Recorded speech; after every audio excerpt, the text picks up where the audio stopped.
Richard's story. Richard was in my middle school resource room. He was a funny-looking kid, gangly with long arms and legs and feet that went every which direction, not unlike many other middle schoolers. He had large protruding ears and a perpetual smile above his big jaw. To this day it makes me smile just to picture him in my mind's eye. For 2 years I tried to teach him. Some lessons were learned and others were not, but Richard taught me something that changed me as a professional forever. It's a lesson I would like to share with you. Richard was mischievous and not well liked for his goofy ways. He knew the rules, but liked to bend them just for the fun of it. One day he came in class and announced in a garbled, mouthful, loud voice, "I'm not chewing gum, miss." He had an entire pack in his mouth. What a mess. He was impulsive in the schoolyard and at home, and Mom always came in to hear the latest and applied appropriate consequences at home. Academically, Richard struggled. His reading was at the 4th grade and math at the 5th, with a calculator.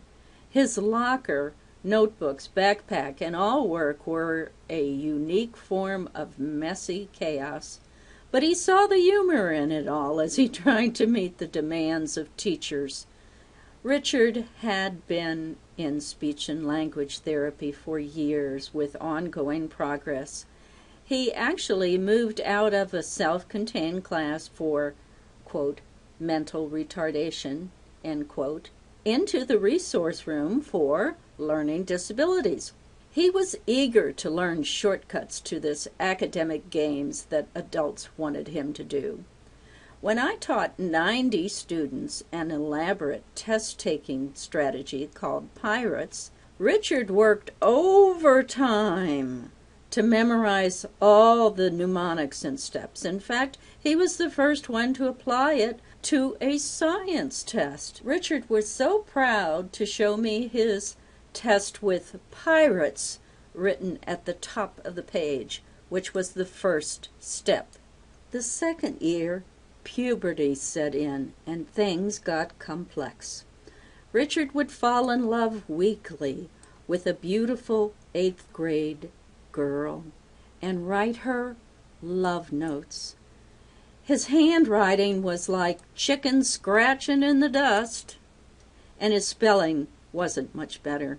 That wasn't the problem. It was the obscenities described in his notes that got everyone upset. His mom and the principal and I tried to teach him that notes like that don't win girlfriends. Notes like that get you detention and grounded at home. Richard had a large, loving family. All 5 children were adopted and all had different disabilities. His family was thrilled to see him graduate from middle school and had high hopes for high school.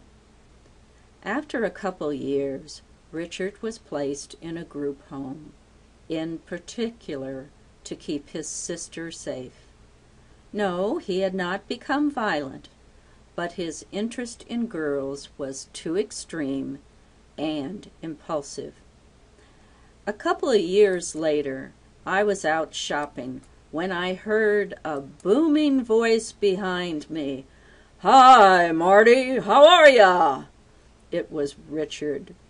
Man-sized now, he thought it was just fine to call me Marty. He explained that he was with his caseworker going to shop for video games and gum. Shortly after our encounter,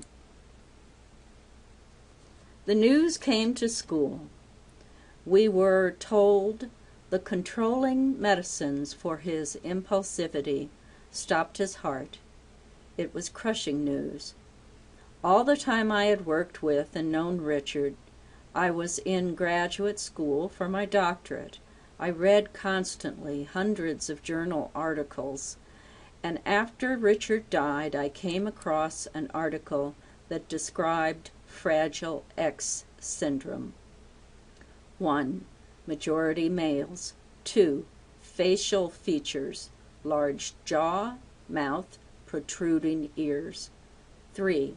Often identified as MR and then progress to LD. 4. Majority needs speech and language therapy. 5. Very impulsive behaviors. 6. During puberty, the male reproductive organs are greatly enlarged and the hormones are excessively high. It described Richard perfectly. The next day, I went in and asked our psychologist, had she ever heard of this Fragile X? Did Richard have it? I never saw it in his file. Had she? She said yes. She knew about Fragile X, but didn't know if Richard had that diagnosis. She suggested I asked Richard's mother. Richard's mother confirmed. One doctor talked about an X thing that Richard had inherited, and there was nothing we could do about it. If I had known this diagnosis and understood the basic characteristics of Fragile X, I would not have taught Richard any differently, perhaps just more vehemently. But there is one thing that I would have done differently. When the principal asked me, "What's wrong with this kid? Why does he write such awful sexual graphic notes to girls?"